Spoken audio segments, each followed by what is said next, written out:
Hello students, आप सभी का एक बार फिर से मेरे इस ऑनलाइन क्लास में स्वागत है।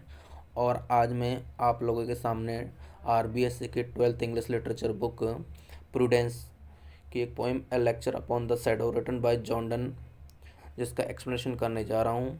तो एक्सप्लेनेशन करने से पहले थोड़ा जॉन डन के बारे में समझते हैं। तो शुरू करते हैं जॉन डन के बारे में।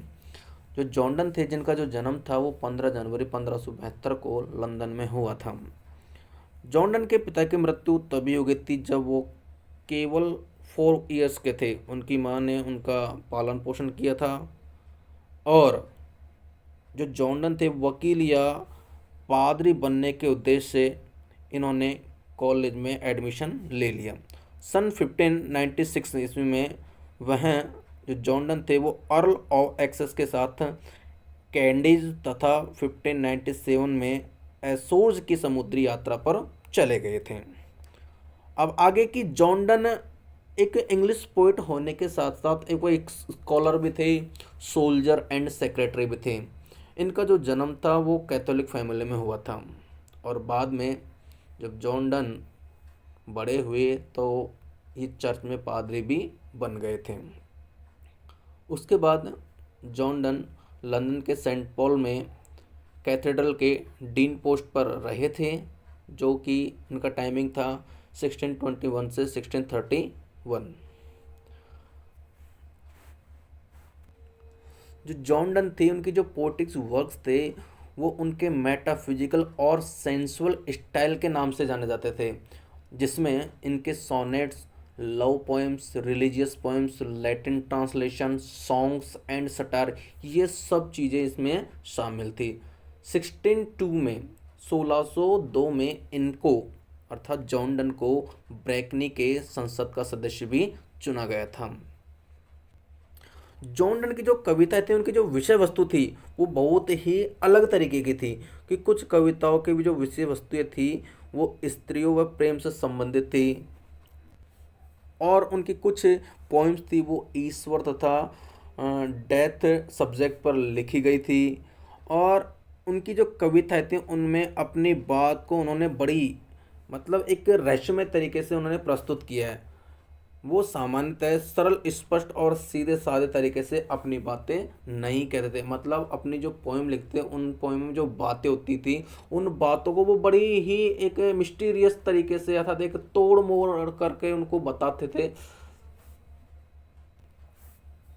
1610 और 1611 में जॉन डन ने अपने जो साथी थे उनकी मदद से उन्होंने दो वर्क्स किए। उनमें से जो पहला वर्क था वो एंटी कैथोलिक पोलेमिक, सॉरी, कि 1610 और 1611 में जॉन डन ने दो एंटी कैथोलिक पोलेमिक लिखे, जिसमें जो पहला था वो स्यूडो मार्टियर, जो कि 1610 में लिखा था। और उसके बाद में 1611 में उन्होंने अग्नेटियस हिज कॉन्क्लेव लिखा था। 1615 में डॉन को कैम्ब्रिज यूनिवर्सिटी में पीएचडी की उपाधि से इन्हें सम्मानित किया गया, लेकिन ये ज़्यादा समय तक नहीं रहे। और 31 मार्च 1631 को जॉन डन की डेथ हो गई और इन्हें लंदन के एक चर्च में दफन कर दिया गया। इन्होंने बहुत सी पोएम्स, एसेज, ट्रांसलेशंस बहुत लिखे। उनमें से कुछ बिथानातोस, जो कि 1608 में लिखा गया था। डेवोशन अपॉन इमरजेंट ओकेशंस, जो 1624 में लिखा गया था। और उसके दो जो फेमस एंटी कैथोलिक थे, जिसमें पहला जो था स्यूडो मार्टियर और जो सेकंड था वो इग्नोटियस हिज कॉन्क्लेव, ये सबसे इसके फेमस हुए थे। उसके बाद में इन्होंने go and catch a falling star poem लिखी थी। ए लेक्चर अपॉन द शैडो, ये पोइम भी लिखी थी। और उसके बाद में द सन राइजिंग जो पोइम है जॉन डन की, वो सबसे फेमस पोइम थी। तो ये सब जॉन डन के बारे में था। अब हम इस पोइम के बारे में बात करते हैं। तो शुरू करते हैं हम पोइम के बारे में, अ लेक्चर अपॉन द शैडो। इस पोइम में जो पोइट है जॉन डन है, वो अपनी प्रेमिका को संबोधित कर रहा है। और वो कह रहा है कि यहाँ इस पोइम में यहाँ उसकी जो प्रेमिका हो वो एक ईश्वर का सिंबल है। वह अपनी प्रेम कहानी का वर्णन कर रहा है। कवि चाहता है कि उसकी प्रेमिका उससे सच्चा प्रेम करे और कवि के प्रति उसका प्रेम झूठा नहीं होना चाहिए, उसका प्रेम सजीव भी होना चाहिए। तो जिस प्रकार से सूर्य अस्त होता है उस तरह से पश्चिम को नहीं जाना चाहिए। पोइट का मीन ये है कि पोइट ने बताया कि जिस प्रकार से सूर्यास्त होता है उस तरह से पश्चिम को नहीं जाना चाहिए। इसका मतलब ये है कि पोइट, मैंने पहले आपको बताया था कि जो जॉन डन थे वो अपनी बात को सीधी तरीके से नहीं करते थे। तो उसी प्रकार से कि जिस प्रकार से सूर्य का अस्त होता है उस तरह से पश्चिम को नहीं जाना चाहिए। अब इसका मतलब ये है कि उसकी जो प्रेमिका है वो उससे इतना प्रेम करे कि जिस प्रकार से समय बीतता है उस प्रकार से उसका प्रेम नहीं खत्म होना चाहिए, उसका प्रेम हमेशा ही बढ़ता रहना चाहिए कि समय के अनुसार उसका प्रेम बिल्कुल भी खत्म नहीं होना चाहिए, कम नहीं होना चाहिए। पोइट बताना चाहता है कि जो सच्चा प्रेम होता है ना वो अमर होता है, वो कभी भी फीका नहीं पड़ता है और नहीं कभी समाप्त होता है। कि सच्चा जो प्रेम होता है वो समय, स्थिति और परिस्थितियों से बहुत ही परे होता है। तो इस पोइम में पोइट ने अपनी प्रेमिका को ईश्वर का प्रतीक बताते हुए अपनी प्रेमिका के प्रति ये पोइम को लिखा है। तो अब हम शुरू करते हैं इस पोइम को। पोइम शुरू करते हैं। Stand still and I will read to thee a lecture love in love's philosophy. These 3 hours that we have spent walking here, 2 shadows went along with us, which we ourselves produced। ये poem का first stanza है और इस stanza में जो poet है वो अपनी प्रेमिका से कहता है कि तुम स्थिर खड़े रहो, स्टैंड स्टिल, कि आप बिल्कुल स्थिर खड़े रहो और मैं तुम्हें, and I will read to thee, कि मैं तुम्हें प्रेम पर, अ लेक्चर, कि मैं तुम्हें प्रेम पर एक व्याख्यान दूंगा, इन लव्स फिलोसफी, और दार्शनिकता पर भी मैं आपको व्याख्यान दूंगा। कहने का मतलब ये है कि पोएम में जो पोइट है वो बता रहा है, क्या बता रहा है कि वो अपनी प्रेमिका से कह रहा है कि तुम स्थिर खड़े रहो और मैं तुम्हें सच्चे प्रेम पर, प्रेम की जो दार्शनिकता है उस पर एक व्याख्यान दूंगा। आगे कहता है कि these 3 hours that we have spent, कि ये 3 घंटे walking here, two shadows went along with us which we ourselves produce, कि इन 3 घंटों में जो हमने यहाँ घूमते हुए, इधर उधर घूमते हुए बिताए हैं और हमारे साथ में जो 2 परछाइयाँ हैं वो भी चली गई है, जो हमने स्वयं पैदा की थी, स्वयं उत्पन्न की थी।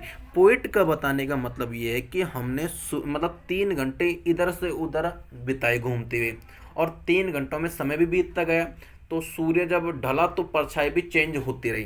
तो पोइट कह रहा है कि हमने उस समय में कि अपना जो समय है जो व्यतीत किया 3 घंटों तक, और इन 3 घंटों में जो हमारी जो रिफ्लेक्शन था, हमारी जो परछाई थी वो भी चेंज हो गई, परिवर्तित हो गई।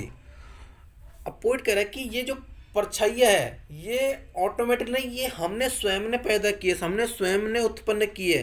तो पोइट उससे कहता है कि तुम स्टिल खड़े रहो, बिल्कुल स्थिर खड़े रहो, क्योंकि मैं आपको एक सच्चे प्रेम पर, प्रेम का व्याख्यान दूंगा, प्रेम की दार्शनिकता पर व्याख्यान देना चाहता हूँ, इसलिए आप बिल्कुल स्थिर खड़े रहो। नेक्स्ट स्टेंजा है, but now the sun is just above our head, we do those shadows tread, and to brave clearness all things are reduced.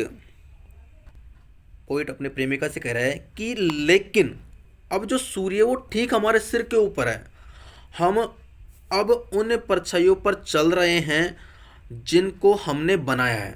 Poet का मतलब ये है कि हमारे जो प्रेम का जो दोहरापन है, जो दूरी है, वो अब समाप्त हो गई है, क्योंकि जो सूर्य है वो बिल्कुल हमारे सिर के ऊपर आ गया है और जो परछाई है वो बिल्कुल हमारे नीचे है। तो इसका मतलब ये है कि पोइट ये कहना चाहता है कि जिस प्रकार से जो रिफ्लेक्शन है, जो परछाई है, वो बिल्कुल हमारे नीचे जाती है, अर्थात वह हमसे काफ़ी दूर नहीं जाती है, उसी प्रकार से हमको भी हमारे प्रेम को ज़्यादा दूरी तक नहीं रखना है, हमको बिल्कुल पास में रखना था, हमारे प्रेम को समाप्त कभी भी नहीं करना है। And to brave clearness all things are reduced. और पोइट कहता है कि और जो सभी चीज़ें हैं, जो सभी विभिन्नताएं हैं, वो साहसपूर्ण स्पष्टता में घटकर कम हो गई है। एक बार फिर से इसका आंसर बता देता हूँ, ट्रांसलेशन कर देता हूँ सीधा ही। पोइट कह रहा है कि लेकिन अब जो सूर्य है वो ठीक हमारे सिर के ऊपर है, हम उन परछाइयों पर चल रहे हैं, अर्थात जो हमारा जो प्रेम का दोहरापन है, जो दूरी है, वो अब समाप्त हो गई है और सभी जो विभिन्नताएं हैं वो साहसपूर्ण स्पष्ट तरीके से घटकर कम हो गई है। Third stanza. So whilst our infant loves did grow, disguises did and shadows flow from us and our cares. But now 'tis not so, that love has not attained the highest degree, which is still diligent lest others see. Poet इस stanza में अपने प्रेमिका से कह रहा है कि जैसे जैसे हमारे आरंभिक प्रेम में वृद्धि होती गई, वैसे वैसे दिखावा और परछाइयाँ और जो हमारी जो चिंताएं हैं वो हमसे धीरे धीरे दूर हो गए हैं। पोइट का मतलब है कि वो कह रहा है कि जिस प्रकार से हमारा प्रेम बढ़ रहा है, जैसे जैसे हमारा प्रेम आगे बढ़ता जा रहा है, वैसे वैसे हमारे मन में जो दिखावा है, हमारी जो रिफ्लेक्शन है, हमारी जो चिंता है, वो भी अब हमसे काफ़ी दूर होती जा रही है। But now it's not so, लेकिन अब ऐसा नहीं है। पोइट कह रहे कि लेकिन अब ऐसा नहीं है। That love has no attend the highest degree which is still diligent lest other see, कि उस प्रेम में अपनी उच्चतम अवस्था को प्राप्त नहीं किया है। पोइट कह रहा है कि अभी तक, कि ऐसा नहीं कि हमारा प्रेम अपनी प्रकाष्ठता को प्राप्त कर लिया, नहीं, कि अभी हमारे प्रेम ने उच्चतम अवस्था को प्राप्त नहीं किया है, कि जो अब भी परिश्रम करता है कि कहीं दूसरों को पता न चल जाए। पोइट कह रहा है कि हमारे उस प्रेम ने अपनी उच्चतम अवस्था प्राप्त नहीं की है, जो अभी जो परिश्रम करता है कि कहीं दूसरों को पता न चल जाए। कहने का मतलब ये है, पोइट ये बताना चाहता है कि अभी हमारा जो प्रेम है वो काफ़ी कम है, क्योंकि किसी को हमारे प्रेम के बारे में पता नहीं है। यदि प्रेम आगे बढ़ेगा तो हमारा इस प्रयास की वजह से लोगों को हमारे प्रेम के बारे में पता चल जाएगा, और जब जहाँ सबको हमारे प्रेम के बारे में पता चलेगा तो हमारा जो प्रेम है वो अपने पूर्ण अवस्था को प्राप्त कर लेगा। Next stanza. Except our loves at this moon stay, we shall new shadows make the other way, as the first were made to blind others, these which come behind will work upon our salvage and blind our eyes. Poet expression करते बोल रहा है कि यदि दोपहर के इस क्षण में हमारा प्रेम ठहरता नहीं है तो हम विपरीत दिशाओं में अपनी नई परछाइयों को बना लेंगे। अर्थात कहने का मतलब ये है कि हमारे जो बीच की जो है, जो प्रेम की जो दूरी है, वो वापस से आ जाएगी, अर्थात हमारे बीच में नई दूरियां आ जाएगी।